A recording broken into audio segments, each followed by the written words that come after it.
جو کاوش ہے، چاہے وہ علم کو حاصل کرنے کی ہو، چاہے وہ عبادت کی ہو، چاہے وہ معاملات کی ہو، ان سب کو ایک سنگولر اگر ہم مقصد کے تحت جمع کر دیں تو وہ یہ ہوگا کہ ہم یہ سب کچھ اس لیے کرنا چاہتے ہیں کہ ہم اللہ رب العالمین کے اچھے عبد بن سکیں، ہم اللہ رب العالمین کے اچھے غلام جو ہیں بن سکنے کے جو ہے وہ کوالیفیکیشن حاصل کر لیں، ہم اللہ رب العالمین کی نظروں میں نافرمانوں کی لسٹ میں شامل نہ ہوں، ہم اللہ رب العالمین کے سامنے خائنوں کی لسٹ میں شامل نہ ہوں، خیانت کرنے والے، اللہ رب العالمین کی نافرمانی کرنے والے۔ اور ایک بہت سخت لفظ ہے نمک حرام، کہ اللہ رب العالمین ہمیں اللہ کا نمک حلال بنائے، اس کی نمک حرامی سے بچائے۔ تو دیکھیے یہ سارے الفاظ، چاہے وہ نمک حلالی ہو، چاہے وہ اخلاص ہو، چاہے وہ سنسیریٹی ہو، یہ سارے الفاظ ایسے ہیں جنہیں ہم اپنے تعلقات میں بھی استعمال کرتے ہیں، ان کی سگنیفیکنس، ان کا مفہوم، ان کے معنی جو ہے ہم سب سمجھتے ہیں۔ تو اس بات کا اعادہ اپنے آپ کے ساتھ جو ہے ایک مصمم ارادہ ہمیں یہ کرنا ہے کہ اللہ رب العالمین، میں جو ہوں یہ علم حاصل جو کر رہی ہوں، اس کا مقصد یہ ہے کہ میں آپ کی ایک اچھی عبد بننا چاہتی ہوں، میں چاہتی ہوں کہ میں آپ کے سامنے اور جھک جاؤں۔ اچھا عبد کیسے بنا جاتا ہے؟ اب یہ ایک اہم سوال ہے کہ اچھا عبد جو ہے وہ کیسے بنتے ہیں۔ آپ سب واقف ہیں عبد کا جو معنی ہے، عبد ایک عربی زبان کا لفظ ہے، اور عبد میں جو ہے جسے اس کا جو انگلش معنی ہے وہ ہے سلیو، کہ ہم اللہ رب العالمین کے سلیو بنے، عبادت عبد بن جائیں۔ عبد جو ہے یہی جو ہے دراصل ہماری غایت بھی ہے، کہ اللہ رب العالمین نے ہمیں اسی لیے اس دنیا میں بھیجا ہے۔ وَمَا خَلَقْتُ الْجِنَّ وَالْإِنسَ إِلَّا لِيَعْبُدُونَ، کہ ہم نے تو تمہیں عبادت ہی کے لیے جو ہے وہ پیدا کیا ہے۔ اب اللہ رب العالمین کی عبادت جو ہے وہ مشروط ہے اللہ رب العالمین کی محبت اور اللہ رب العالمین کی اطاعت کے ساتھ۔ اللہ رب العالمین کی محبت is the love of Allah subhanahu wa ta'ala along with obedience، اور یہ لو بھی جو ہے، یہ محبت بھی جو ہے اعلیٰ درجے کی ہے، اور اطاعت بھی جو ہے وہ کمپلیٹ سبمیشن جو ہے وہ ریکوائرڈ ہے۔ اب یہ جو ہماری ایکسرسائز ہے، علوم الحدیث کو سیکھنا ہو یا سیرت کو سیکھنا ہو یا قرآن کی تفسیر حاصل کرنی ہو، تو اس کا مقصد جو ہے وہ یہ ہو کہ میں اللہ تعالیٰ تیری ایک اچھی عبد بن سکوں۔ اس عبد کے بننے کے لیے اب ضروری ہے کہ اللہ رب العالمین کی محبت اور اللہ رب العالمین کی اوبیڈینس دونوں میں جو ہے وہ اضافہ ہو، ہے نا، یہ دونوں جو ہے بڑھ جائیں۔ بیکاز اگر عبادت اسی سے تعبیر ہوتی ہے کہ میری محبت اور اطاعت اللہ رب العالمین کے لیے جو ہے وہ میری عبادت کو جو ہے وہ ظاہر کرتی ہے، تو اب میری محبت اور اطاعت، اللہ رب العالمین کی اطاعت اور محبت میں اضافہ ہونا چاہیے۔ تو اب ہم اپنے آپ کو چیک کرتے رہیں گے کہ کیا میرے اس انڈیور سے، کیا میری اس کاوش سے اللہ رب العالمین کی محبت اور اللہ رب العالمین کی اطاعت میں اضافہ ہو رہا ہے۔ اللہ رب العالمین کی اطاعت میں اضافہ تو الحمدللہ ہم دن میں 5 وقت جو فرائض کا احکامات ہیں، جو اللہ رب العالمین نے محرمات جو ہے ہمارے لیے بتا دیے ہیں، ان کی جو ہے بہت زیادہ پابندی۔ تو زندگی کے ہر شعبے میں جو ہے ہم یہ دیکھیں کہ جتنی زیادہ سے زیادہ اطاعت ہم اللہ رب العالمین کے احکامات کی کریں، وہ جو ہے ہمیں اختیار کرنی ہے۔ ہم جس کسی لیول پر ہیں، ہم جہاں کہیں ہیں، اس میں اضافہ ہونا چاہیے، اور یہ سب کچھ جو ہے وہ محبت کے جذبے سے سرشار ہو کر جو ہے وہ ہونا چاہیے۔ تو اس میں محبت اور محبت اور اطاعت دونوں شامل ہے۔ اب اللہ رب العالمین تک جو پہنچنے کا راستہ ہے ہمارے لیے، وہ کس سے ہو کر گزرتا ہے؟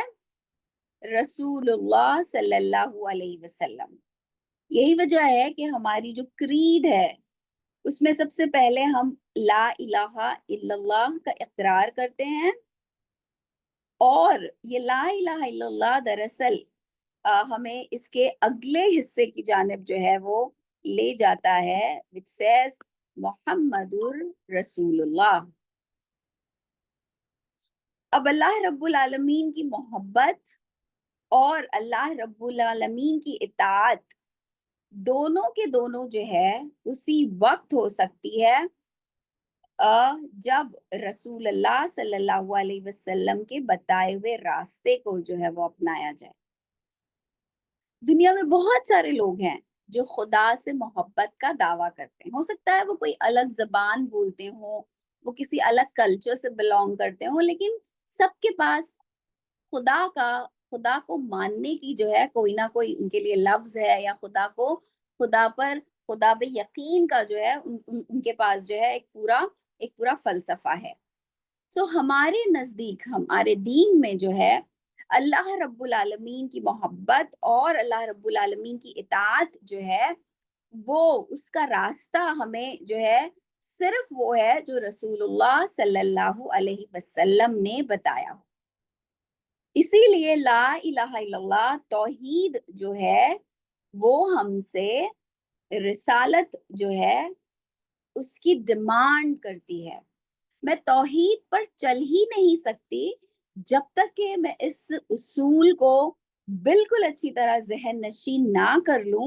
کہ مجھے رسول اللہ صلی اللہ علیہ وسلم کی محبت اور رسول اللہ صلی اللہ علیہ وسلم کی اطاعت،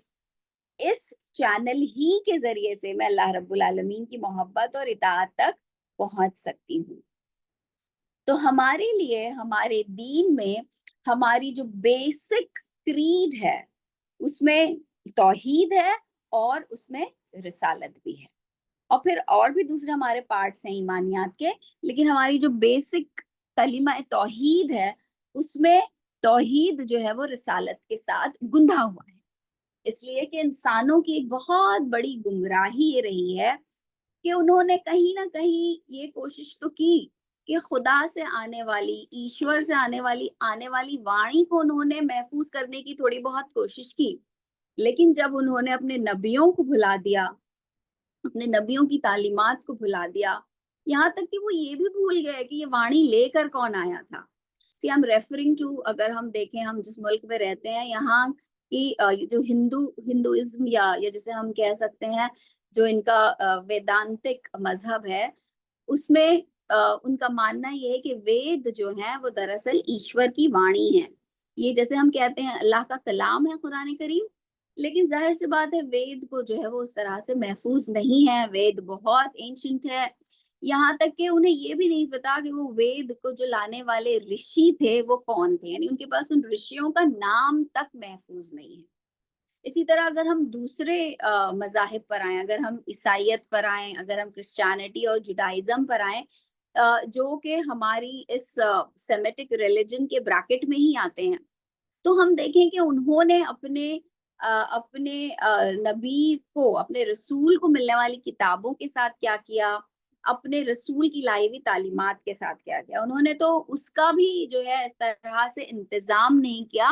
کہ انہوں نے تو اللہ رب العالمین کی کتاب ہی کو گم کر کے رکھ دیا، یعنی اس کو بھی انٹیکٹ جو ہے وہ نہیں رکھ سکے اور اس کی بھی جو حفاظت وہ پوری طرح سے نہ کر سکے. یہ اللہ رب العالمین کا بہت بڑا احسان ہے ہم پر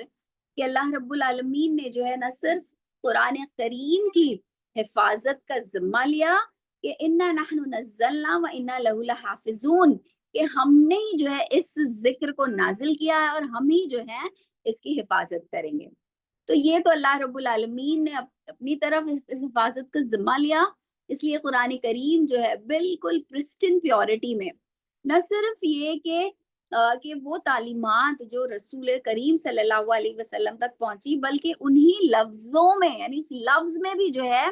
کوئی رد و بدل نہیں ہوا. ایسا نہیں ہوا کہ ہاں آپ صلی اللہ علیہ وسلم نے انڈرسٹینڈ کیا اور ہمیں آ کے بتا دیا، پھر صحابہ کرام نے انڈرسٹینڈ کیا اور ہمیں آ کے بتا دیا. تو قرآن کریم جو ہے وہ بالکل کلام اللہ ہے، جس کی ایک ایک لفظ کی جو ہے وہ حفاظت کی گئی ہے اور بالکل اللہ تعالیٰ کا کلام جو ہے وہ ہم تک پہنچا دیا گیا ہے. یہ اللہ رب العالمین ہی نے ذمہ لیا کہ ہم جو ہے اسے نازل بھی کریں گے, ہم اسے بیان بھی کریں گے, اور ہم اس کی تفصیل, بیان یعنی اس کی تفصیل بھی کر دیں گے. سو اللہ رب العالمین نے جو ہے انسانیت کے لیے, بیکاز یہ آخری کلام ہے اللہ تعالیٰ کا, نبی اکرم صلی اللہ علیہ وسلم آخری رسول ہے, تو یہ اہتمام کیا گیا.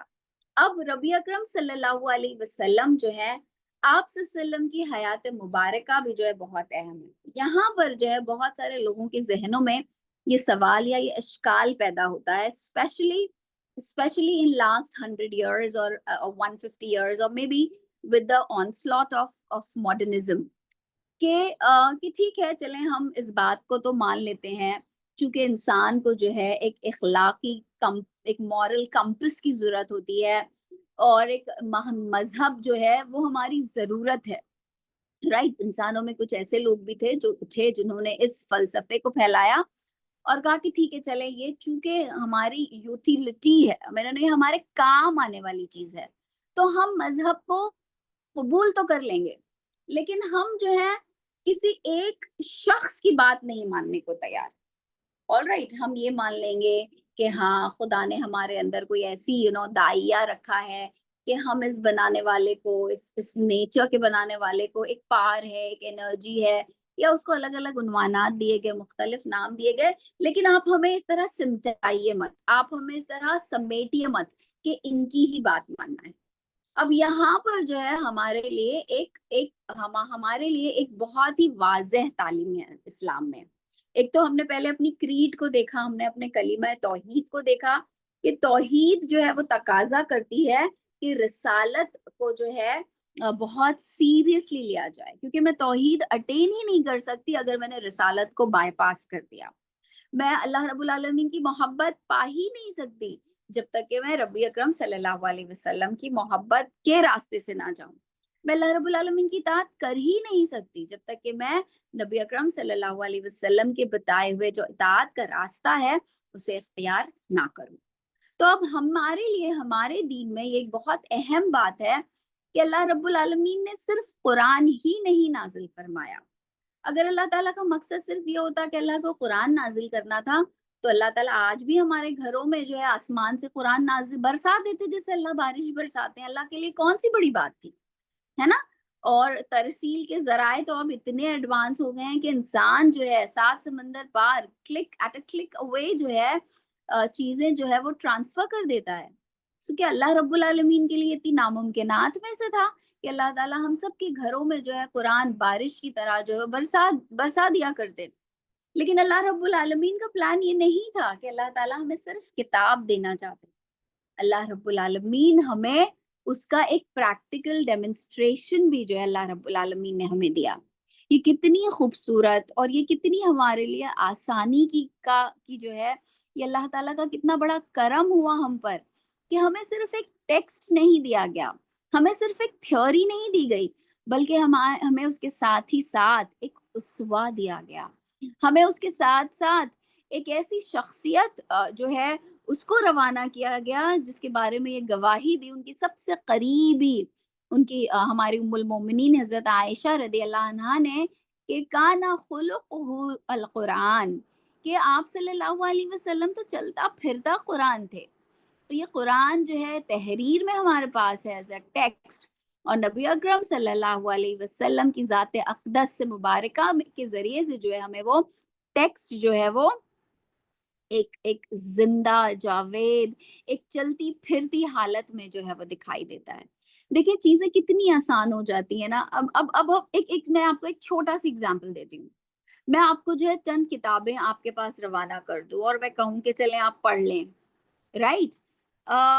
خیر اب تو خیر آج کل لوگ کورسپونڈنس سے بھی بہت سارے کورسز کر لیتے ہیں, لیکن اس کے باوجود بھی جو ہے ایک ٹیچر کی, ایک معلم کی حیثیت جو ہے وہ ختم نہیں ہوتی. اب ہم جانتے ہیں کہ کورسپونڈنس کے ذریعے سے بھی جو ہم علم حاصل کرتے ہیں اس میں بھی بہرحال ہمیں گائیڈز کی ضرورت پڑتی ہے, ہمیں رہبر کی ضرورت پڑتی ہے, یا ہمیں جو ہے نوٹس کی ضرورت پڑتی ہے, ہمیں کچھ نہ کچھ جو ہے ایڈیشنل سپورٹ سسٹم چاہیے ہوتا ہے. تو سوچئے ایک چھوٹی سی تھیوری کو یا کسی کتاب کو یا کسی درسی کتاب کو پڑھنے کے لیے جب ہمیں کسی گائیڈ، رہبر یا کسی ٹیچر کی ضرورت ہے، تو یہ کیسے ممکن ہے کہ جو ہے ہم ایک اتنی بڑی ایک قرآن کریم جو ہمارا ضابطۂ حیات، جو ہمارے لیے، جو ہماری دنیا اور آخرت دونوں کے لیے ہمارے لیے کتاب ہدایت ہے، اسے اللہ تعالیٰ نے رہبر کے بغیر بھیجا۔ اب چلیے اس سے ایک دوسرا اگزامپل میں آپ کو دیتی ہوں۔ میں کہوں کہ نہیں کورسپونڈنس میرے لیے کافی ہے، میں ایسا کروں گی کہ میڈیکل سائنس کی کچھ کتابیں لے آؤں گی اور جو ہوں میں خود ہی جو ہے اس کو پڑھ لوں گی، اور خود ہی سے جو ہے میں کہوں گی کہ میں نے ایکسپیریمنٹ بھی کر لیا، میں نے خود اپنے گھر میں جو ہے ایک لیبورٹری بھی بنا لیا، اب میں جو ڈاکٹر بن گئی ہوں۔ کوئی آئے گا میرے پاس علاج کے لیے؟ ہم میں سے کوئی بھی جو ہے یہ خطرہ مول لے گا؟ ہرگز بھی نہیں۔ تو غرض یہ کہ جو علم جتنا زیادہ نازک ہوتا ہے یا جتنا زیادہ اہم ہوتا ہے یا جتنا زیادہ اس میں جو ہے اتنی زیادہ اس میں احتیاط کی بھی جو ہے وہ ضرورت ہوتی ہے۔ اب قرآن کریم جو ہے اللہ رب العالمین کا جو دین ہے، وہ تو ظاہر سی بات ہے کہ یہ تو محیط ہے ہماری پوری زندگی پہ۔ یہ ہمیں بتانے آیا ہے کہ خسران سے کیسے بچا جاتا ہے، یہ ہمیں بتانے آیا ہے کہ جنت کا راستہ کیا ہے، یہ ہمیں بتانے آیا ہے کہ جہنم سے کیسے بچا جائے۔ تو اب ظاہر سی بات ہے کہ یہ تو بہت ہی کروشل ہو گیا نا، تو اس کے لیے تو بہت ہی زیادہ اشد ضرورت ہے کہ اس کے ساتھ ایک معلم ہو، اس کے ساتھ ایک رہبر ہو۔ اب جب قرآن کریم ہمارے پاس ہے اور ساتھ ہی ساتھ وہ معلم اور وہ رہبر بھی ہے، تو الحمدللہ ہمارے لیے اللہ رب العالمین کا عبد بننا، اللہ رب العالمین کی اطاعت کرنا، اللہ رب العالمین سے محبت کرنا جو ہے اللہ رب العالمین نے کتنا سہل کر دیا۔ تو اب جو ہے ہمارے لیے ضروری ہے کہ ہم یہ دیکھیں کہ ہمارے معلم نے، ہمارے رسول اکرم صلی اللہ علیہ وسلم نے قرآن کریم پر کیسے عمل فرمایا۔ رسول اللہ صلی اللہ علیہ وسلم نے ہمیں کیا راستہ جو ہے وہ بتلایا۔ آپ صلی اللہ علیہ وسلم پر وحی جو ہوتی تھی اس کی دو قسمیں تھیں۔ I would request کہ اگر آپ میں سے جو ہیں یہ بورڈ کو نہ ہلائیں، کوئی اور اگر ٹچ کرتا ہے تو شاید all right. So وہی جو ہے اس کی دو قسمیں ہوتی ہیں، وحی مطلوع اور وحی غیر مطلوع۔ وحی مطلوع تلاوت سے ہے، تلاوت کا لفظ آپ جانتے ہیں، یعنی اللہ رب العالمین کی جانب سے وہ وحی جو اس فارم میں جو ہے وہ محفوظ کی گئی کہ ہم اس کی تلاوت کرتے ہیں، وہ کیا ہے؟ وہ قرآن کریم ہے دراصل، ہے نا، اس کی شکل میں جو ہے یہ ہمارے پاس اب محفوظ ہے۔ اب وہی غیر مطلوع جو ہے وہ دراصل نبی اکرم صلی اللہ علیہ وسلم کی سنتیں ہیں۔ نبی اکرم صلی اللہ علیہ وسلم کی سنتیں جو ہیں وہ وحی غیر مطلوع ہیں۔ اس کا کیا مطلب ہے کہ وہ وحی غیر مطلوع ہیں؟ اس کا مطلب یہ ہے کہ نبی اکرم صلی اللہ علیہ وسلم نے جو کچھ عمل فرمایا، آپ صلی اللہ علیہ وسلم نے جو کچھ اپنی زبان سے جو ہے وہ فرمایا، جو کچھ اپنے عمل سے ہمیں دکھایا، اور جس بات پر آپ صلی اللہ علیہ وسلم نے جو ہے اسے منع نہیں کیا، یعنی آپ صلی اللہ علیہ وسلم کے سامنے کوئی کام کیا گیا لیکن آپ صلی اللہ علیہ وسلم نے اس کی تقریر فرمائی، یعنی آپ صلی اللہ علیہ وسلم نے اس کا انکار نہیں فرمایا، تو یہ سارا کی سارا کارپس جو ہے دراصل اسے تو ڈیفینیٹلی اس کی ایک اصطلاح ہے، اسے حدیث کہتے ہیں، اور اس کے ساتھ ہی ساتھ آپ صلی اللہ علیہ وسلم کا رہن سہن، اٹھنا بیٹھنا، کھانا پینا، سونا جاگنا، لوگوں سے معاملات کرنا، یہ سب کچھ جو ہے وہ دراصل وہی غیر مطلوع کا جو ہے وہ حصہ بن جاتا ہے۔ اس کا مطلب یہ ہے کہ یہ ہمارے لیے بہت ہی اہم ہے کہ ہم نبی اکرم صلی اللہ علیہ وسلم کی سنتوں کا علم حاصل کریں، ہم جانیں کہ نبی اکرم صلی اللہ علیہ وسلم کی سنتیں کیا ہیں۔ جس طرح سے ہم وحی مطلوع قرآن کریم کو سیکھتے ہیں، اس لیے کہ ہم اللہ رب العالمین کے عبد بن سکیں، اللہ رب العالمین کی اطاعت میں ہماری زندگیوں میں اضافہ ہو، ہم اللہ تعالیٰ کی فرما برداری کرنے والے ہوں، جس چیز سے اللہ رب العالمین نے منع فرما دیا ہے اس سے ہم رک جائیں اور اللہ رب العالمین کی محبت میں سرشار ہو کر ہم یہ سب کریں. تو اسی طرح ہماری ہی ایز کے لیے اللہ رب العالمین نے جو ہے نبی اکرم صلی اللہ علیہ وسلم کی حیات مبارکہ اور آپ صلی اللہ علیہ وسلم کی سنتیں جو ہیں اس کے ذریعے سے بھی اللہ رب العالمین نے ہماری گائیڈنس کا سامان کیا. تو سنتیں اور نبی اکرم صلی اللہ علیہ وسلم کا اسوہ جو ہے دراصل ہمارے لیے ایک پریکٹیکل ڈیمونسٹریشن ہے کہ قرآن کریم پر جو ہے عمل کیسے کیا جاتا ہے, اس پر عمل پیرا کیسے ہوا جاتا ہے. اسی لیے سنتیں اور حدیثیں جو ہے ہمارے لیے بہت اہم ہیں. اب یہاں سے جو ہے ہم اس سوال پر آتے ہیں کہ جیسا کہ ہم نے اس سے پہلے بھی ڈسکس کیا کہ جو چیز جتنی کروشل ہوتی ہے اس میں اتنی ہی جو ہے احتیاط جو ہے وہ برتی جاتی ہے, اس کا اتنا ہی اہتمام جو ہے وہ کیا جاتا ہے. اب ظاہر سی بات ہے کہ اگر سنتوں کی نبی اکرم صلی اللہ علیہ وسلم کی زندگی سے حیات مبارکہ سے جڑی ہوئی ہر چھوٹی سے چھوٹی حرکات و سکنات جو ہیں دراصل ہمارے لیے اتنی بڑی گائیڈ, اتنی بڑی رہبر ہیں, تو اب ان کو حاصل کرنے کا, ان کو سمجھنے کا, ان سے جو ہے ان سے ایکسٹراپولیٹ یا ان سے جو ہے انٹرپریٹیشن کرنے کا قوانین کے یا احکامات کے, یہ سب جو ہے ہمارے لیے بہت کروشل ہو جاتا ہے. دیکھیے جب آپ صلی اللہ علیہ وسلم موجود ہیں تو صحابہ کرام کے لیے تو نسبتاً آسان اس طرح سے ہے کہ آپ صلی اللہ علیہ وسلم قرآن کریم جو ہے انہیں سنا رہے ہیں اور پھر ساتھ ہی ساتھ یہ بتا بھی رہے ہیں کہ قرآن کریم کی آیات کا اس ٹائم سپیس میں 7th سینچری عربیہ میں اس کو کیسے جو ہے امپلیمنٹ کرنا ہے, رائٹ. تو انہیں جو ہے بہت زیادہ دماغ اس طرح سے لڑانے کی ضرورت نہیں ہے کہ انہیں جو ہے یہ معلوم کرنا پڑے کہ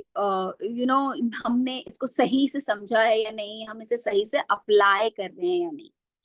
تو اس کے بعد کا جو دور ہے جس میں بہت زیادہ ٹائم سپیس کی وجہ سے چینجز نہیں پیدا ہوئی, ان کے لیے نسبتاً آسان تھا. اب جیسے جیسے ہم اس ٹائم سپیس سے دور ہوتے جائیں گے, ظاہر سی بات ہے نا کہ it makes a lot of difference. آپ 7th سینچری عربیہ کو امیجن کریں اور آپ 2025 کو امیجن کریں, آپ عرب اور مکہ شہر کو امیجن کریں اور آپ کسی ایسے شخص کو امیجن کریں جو نیو یارک سٹی میں رہ رہا ہے یا جو آج جو ہے جاوا اور سماترا میں رہ رہا ہے یا افریقہ کے جو ہے کسی ایک چھوٹے سے گاؤں میں جو ہے وہ رہ رہا ہے. قرآن کریم ہر ایک کے لیے ایکولی اپلیکیبل ہے, اس کے لیے بھی جو نیو یارک میں بیٹھا ہوا ہے, اس کے لیے بھی جو افریقہ کے ایک بہت ہی چھوٹے سی گاؤں میں جو ہے وہ بیٹھا ہوا ہے, اسی طرح سے جو ایک اجمی علاقے جاوا سماترا یا ہندوستان یا بنارس میں جو ہے وہ بیٹھا ہوا ہے, رائٹ. تو اب ہم سب کے حالات میں جو ہے وہ بہت زیادہ تبدیلی ہے as compared to the 7th century Arabia, جہاں پر قرآن کریم جو ہے وہ نازل ہو رہا ہے, جہاں پر نبی اکرم صلی اللہ علیہ وسلم کی ذات اقدس جو ہے وہ اس قرآن کریم پر عمل کرنے کی تعلیم جو ہے وہ انہیں دے رہی ہیں. تو یہی وجہ ہے کہ ہر دور میں جو ہمارے علماء ہیں انہوں نے علوم الحدیث پر بھی جو ہے بہت زیادہ زور دیا, اس لیے کہ یہ بہت کروشل ہے, اس لیے کہ یہ ہمارے لیے بہت ضروری ہے, اس لیے کہ یہ ہماری انڈرسٹینڈنگ کو دین کی جو ہے وہ صحیح کرے گا. بیکاز ایک ٹیکسٹ, دیکھیے ٹیکسٹ کے تعلق چاہے آپ قرآن کو نہیں کسی بھی ٹیکسٹ کو آپ لے لیں, یعنی کتاب کے بارے میں یہ کہا جاتا ہے کہ جب آپ کتاب پڑھ رہے ہوتے ہیں تو آپ وہ نہیں پڑھ رہے ہوتے جو آتھر نے لکھا ہے, آپ دراصل وہ پڑھ رہے ہوتے ہیں جو آپ پڑھنا چاہتے ہیں. تو انسان کی ایک لمیٹیشن یہ ہے کہ وہ کبھی بھی ایبسلیوٹ نیوٹرالٹی کے مقام پر ہو کر کسی چیز کو جو ہے اخذ نہیں کر سکتا. یہ ہماری ایک ہیومن عقل کی کہیں یا ہمارے نیچر کی جو ہے ایک لمیٹیشن ہے. تو اگر ہمیں صرف ٹیکسٹ دے دیا جاتا تو بہت زیادہ جو ہے ہم گمراہی کا بھی ہو سکتا ہے شکار ہو سکتے تھے. ہم میں سے بہت ہی کم لوگ ایسے ہوتے جو بالکل رائٹ انٹرپریٹیشن پہ جو ہے ارائیو ہوتے, جو بالکل صحیح جو ہے اس کا مفہوم سمجھ کر اسے اپنی زندگیوں میں جو ہے وہ نافذ کرتے. اب اللہ رب العالمین نے قرآن کریم کے ساتھ ساتھ جب ہمیں ایک معلم، ہمیں ایک رہبر، ایک رسول بھی جو ہے عطا فرمایا، اور نبی اکرم صلی اللہ علیہ وسلم کے اسوہ کے ذریعے سے ہمیں بتایا، تو ہمارے لیے قرآن کریم کی تعلیمات کو، قرآن کریم کو سمجھنا جو ہے اور اس پر عمل کرنے میں اللہ رب العالمین نے ہمارے لیے آسانی جو ہے وہ پیدا فرما دی۔ لیکن اگر ہم دیکھیں 7th سینچری عربیہ اور 2025، ایک لمبا عرصہ گزر گیا، رائٹ، 1000 سال سے زیادہ کا عرصہ گزر گیا، اراؤنڈ 1500 سال گزر چکے ہیں۔ اب اس 1500 سال میں جو ہے حالات کے اعتبار سے، ٹائم سپیس کی جو تبدیلی ہے وہ تو ہوئی ہے، لیکن اس علم الحدیث میں بھی جو ہے بہت سارے تغیرات، یا جسے آپ کہیں گے کہ ایولیوشن بھی جو ہے وہ ہوا ہے۔ چینج جو ہے وہ ایک ہیومن جسے کہا جائے گا کانسٹنٹ ہے نا، جو ہمیشہ ہوتا ہے۔ تو یہ علم بھی جو ہے کوئی ایکسیپشن نہیں ہے، اور چونکہ یہ علم ہمارے لیے اتنا کروشل تھا، تو ہمارے علماء نے جو ہے ہمیشہ اس کو حاصل کرنے کی تگ و دو کی، اس کو حاصل کرنے کی جو ہے اس میں جو ہے محنت کی اور اسپیشلائزیشن کی۔ اب دیکھیں، ایک علم جو ہے جب اس کا آغاز ہوتا ہے، ایک ڈسپلن کا آغاز ہوتا ہے، یا ایک جسے ہم کہیں گے کہ ایک اسٹرکچرڈ، جسے اب ہم علم کو کر دیتے ہیں، تو اس اسٹرکچرڈ علم میں جو ہے اس اسٹرکچرڈ علم میں جو ہے ہمارے لیے پھر کچھ چیزیں جو ہے وہ پیش کر دی جاتی ہیں جس سے ہمارے لیے آسانی ہو جائے۔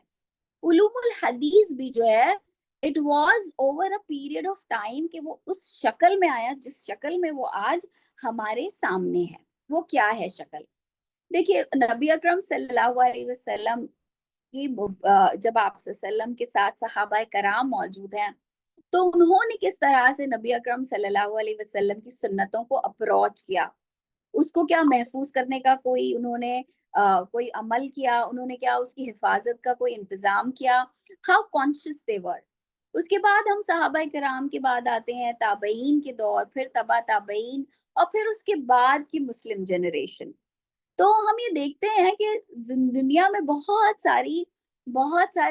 جسے ہم کہیں گے کہ اعمال یا ایجادات جو ہوتی ہیں، وہ اس لیے وقوع پذیر ہوتی ہیں کیونکہ اس کی ضرورت پیش آ جاتی ہے، کہ کسی چیز کی جو نیسیسٹی ہے وہ اس کی اٹ نیسیسیٹ اس کی ڈسکوری کے لیے۔ یہ ایک بہت ہی معروف سا ایک جملہ ہے جو ہم جانتے ہیں۔ تو جب ہم علوم الحدیث پر آتے ہیں تو ہمیں پتہ چلتا ہے کہ اس سائنس کو بھی جو ہے بہت زیادہ یہ ڈیولپ ہوئی ہے۔ آپ صلی اللہ علیہ وسلم کی حیات مبارکہ سے اگر اس کا آغاز کیا جائے تو اس وقت سے لے کر سٹارٹنگ کے 400 years آف اسلامک ہجری ایئر، یعنی آپ صلی اللہ علیہ وسلم کا دور، صحابہ کرام کا دور، تابعین کا دور، تبع تابعین کا دور، اور اس کے بعد جو 300 اسلامک ہجری ہے، جو 3rd اسلامک ہجری ہے، اس میں یہ ڈسپلن جو ہے جسے کہا جائے گا کہ اپنے پینیکل پر جو ہے وہ پہنچتا ہے، اپنے کلائمیکس پہ پہنچتا ہے، اور پھر جو ہے ہمیں حدیث کی بہترین جو محفوظات ہیں، بہترین کتابیں جو ہیں وہ ملتی ہیں۔ تو ایک بہت ہی عام سا عذر یا ایک عام سا آبجیکشن جو حدیثوں پر کیا جاتا ہے، وہ یہ کہہ رہے حدیث تو آپ صلی اللہ علیہ وسلم کے جانے کے 200 سال بعد اور 300 سال بعد جو ہے وہ اس کی تدوین ہوئی۔ اب 200 سال اور 300 سال کے بعد تو بات کیا سے کیا بن جاتی ہے، تو اس کا کیا اعتبار؟ یعنی اس طرح سے ایک اعتراض پیش کیا جاتا ہے۔ یہ اعتراض دراصل ہماری لا علمی اور ہماری کم علمی کی غمازی کرتا ہے۔ ہماری لا علمی اور کم علمی کی غمازی اس طرح سے کرتا ہے کہ ہمیں یہ لگ رہا ہے کہ صحیح بخاری، جامع صحیح بخاری حدیث کی پہلی کتاب ہے جو ہے لکھی جا رہی ہے۔ یہ دراصل اس علوم الحدیث کی، جسے کہا جائے گا اس کی تدوین کی، اس کی چھان پھٹک کی، اور پھر اس کو ایک سٹرکچر دینے کی جو کلائمیکس ہے، پھر ہم اس پر پہنچ رہے ہیں 3 صدی میں، ہجری کے 3 صدی میں۔